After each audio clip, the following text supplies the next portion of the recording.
Bonjour Laurent Mauduit. Bonjour. Vous êtes le cofondateur du site Mediapart, ancien directeur adjoint de la rédaction du journal Le Monde. Vous avez été longtemps le chef du service économique de Libération. Vous publiez main basse sur l'information aux éditions Don Quichotte. On peut dire que vous n'y allez pas de main morte. Vous dites carrément que depuis la Seconde Guerre mondiale, jamais l'information en France n'a été autant muselée. Oui, parce que vous vous souvenez de la Libération, il y a un programme, celui du Conseil national de la résistance. Son principe, c'est la presse doit être indépendante des puissances financières. Et à l'époque, tous les journaux se construisent sur ce principe. Le Monde, c'est un journal propriété de ses journalistes. Le Parisien, c'est une coopérative ouvrière. Or, progressivement, ce legs d'une presse libre, indépendante, qui est le garant de la démocratie, a été balayé. Donc on l'a vu notamment sous les années Sarkozy, et des proches de l'Élysée ont racheté. Et puis là, on a vécu depuis 2012 la fin du séisme. Ça a été Bolloré, ça a été Patrick Drahi qui a racheté Libération, l'Express et puis BFM et RMC. Voilà, on vit la fin d'un séisme, oui. Et donc la presse n'est plus libre, elle n'est plus indépendante. Non, mais vous dites carrément, c'est 10 milliardaires qui possèdent quasiment toute la presse. Ben oui, vous pouvez faire le compte entre Martin Bouygues, TF1, Bolloré, Canal, Patrick Drahi, les journaux que je viens de citer, Xavier Niel avec ses associés Le Monde et le groupe L'Obs. Continuons, oui. Vous connaissez comme moi, il y a un aspect mortifère. Oui, il y a même plus de en quoi c'est une atteinte à la liberté d'information? Précisément pour cette raison, c'est que la normalisation économique a eu pour effet de conduire à une forme de désinhibition. De la normalisation économique, on est passé à une banalisation ou une normalisation éditoriale. Alors faites le compte des censures ou des autocensures qui sont plus dures à mesurer. Oui, mais par exemple, vous citez des exemples où... Et quelle autocensure, quelle censure vous avez constaté? Les censures, vous en avez été le témoin comme moi il y a un an. Bolloré, quand Vincent Bolloré, patron désinhibé, prend le pouvoir, il devient quasiment le rédacteur en chef de toutes les émissions, il censure. Il censure quoi? Par exemple, une enquête sur l'évasion fiscale et le Crédit Mutuel. Pour quelle raison? C'est que le patron du Crédit Mutuel de l'époque est un ami proche, Michel Lucas. Regardez, sans précédent dans l'histoire du groupe Le Monde, la numéro 2 de l'Obs, qui fait partie du groupe Le Monde, L'Obs, Aude Lancelin, est licenciée pour motif politique. Elle reçoit un mail d'un des actionnaires, en l'occurrence Perdriel, allié de Xavier Niel, qui lui dit « Ma chère Aude, tes positions ne sont pas... » En clair, il faut le reproche d'être trop proche de Nuit debout. Dans l'histoire du monde, c'est sans précédent qu'un journaliste... Oui, ça sous-entend que les journalistes obéiraient? Non, parce que dans un univers qui est complexe, il y a des gens qui font leur travail la tête haute. Mais cet univers est un univers mortifère. Pourquoi est-ce que la Libération, tous les journaux se disent qu'il faut être indépendant? Pourquoi un grand intellectuel, grand journaliste comme Camus défend la liberté, l'indépendance de la presse? Pour une raison simple, c'est que il n'y a pas de démocratie forte sans des citoyens éclairés. Et pour que les citoyens soient éclairés, il faut des journalistes sans fil à la patte. Je prends un autre exemple. Comment voulez-vous qu'un journal économique de qualité existe dès lors que son actionnaire est le principal PDG français? Vous comprenez mon allusion? C'est les Échos. Quand Bernard Arnault prend possession des Échos, il y a une révolte déontologique dans une rédaction qui n'est pas frondeuse, les Échos. Parce qu'ils se disent qu'il y a un conflit d'intérêts majeur qui serait inconcevable ailleurs. Parce que les patrons de presse en France, les actionnaires, ont pour singularité de ne pas avoir la presse pour métier. À la différence du groupe Bertelsmann en Allemagne ou du groupe Murdoch dans les pays anglo-saxons. Oui. Mais ce sont des financements, Laurent Mauduit, on pourrait vous dire, qui ont permis aussi de sauver cette presse.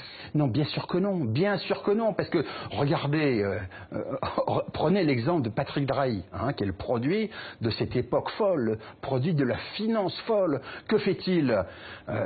Vous connaissez son développement, 50 milliards d'euros d'endettement pour une boulimie d'achat qui se terminera mal, le jour où les taux d'intérêt repartiront, et il se dit dans cette logique-là, 50 milliards d'euros d'endettement, c'est quoi 8 millions d'euros pour s'acheter Libération, si ça permet d'être bien avec la puissance publique, oui. Si ça permet parce que ça coûte pas cher de s'acheter un journal. Ça coûte rien du tout. On est dans un monde qui s'effondre parce que la vieille presse a fait l'erreur stratégique de considérer que la révolution technologique n'existait pas et s'est très peu développée sur Internet. Et donc du coup, on est dans des logiques de connivence ou d'influence. On n'est pas dans des logiques professionnelles. Et regardez, que fait Patrick Drahi quand il prend possession de Libération et l'Express? Il fait comme partout ailleurs, une purge sociale. siècle. Et comment voulez-vous travailler, faire un hebdo de qualité à l'Express ou un quotidien de qualité à Libération si vous mettez à la porte un tiers ou la moitié d'une rédaction? Nous faisons des métiers des valeurs ajoutées. La première valeur d'une entreprise de presse, c'est la qualité de ses hommes. Oui, mais donc vous dites, vous sous-entendez, il n'y a plus cette liberté d'informer. Non. Les journalistes dans cette presse-là n'ont plus réellement cette liberté. Je dis il y a des journalistes qui travaillent la tête haute, mais que l'univers est mortifère. Je dis qu'il faut renouer avec ce qu'était l'ambition du Conseil national de la résistance, refonder une presse libre et indépendante. Et comment c'est possible ça aujourd'hui? Prenez un exemple. Pourquoi ne pas créer en France, c'est un projet qui était sur la table, que le gouvernement n'a fait que reprendre de manière très modeste, des sociétés citoyennes de presse. Je prends un exemple. Regardez la région de Marseille. Le seul grand quotidien, c'est un bassin de lectorat immense, Marseille. Vous savez quel est le quotidien et quel est son actionnaire? Bernard Tapie, mis en examen pour escroquerie en bande organisée. Est-ce qu'il n'y aura pas matière à travers une société citoyenne de presse, aidée fiscalement par la puissance publique massivement, que des jeunes journalistes construisent un journal indépendant, libre, qui informe toute la région de Marseille? Oui.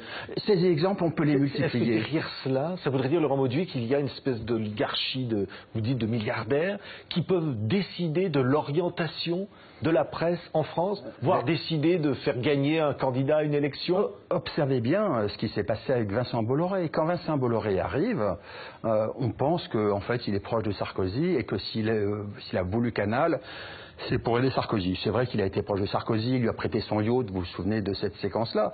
Le fond de l'histoire, c'est que Bolloré n'obéit qu'à lui-même, à ses goûts, à ses envies. Or, quels sont ses goûts?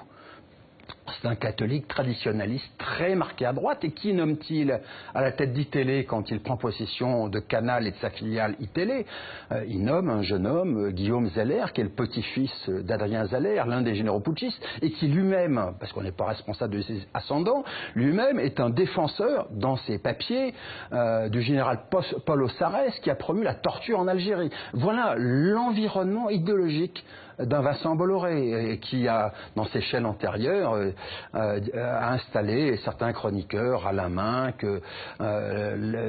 différents abbés proches de lui. On va dire, Laurent Mauduit, vous risquez de ne pas être invité sur toutes les émissions, toutes les télés dont vous parlez. Je serai invité dans les lieux libres. Mais vous êtes invité pour parler de ce livre? Écoutez, pour l'instant, c'est la première fois que ça m'arrive.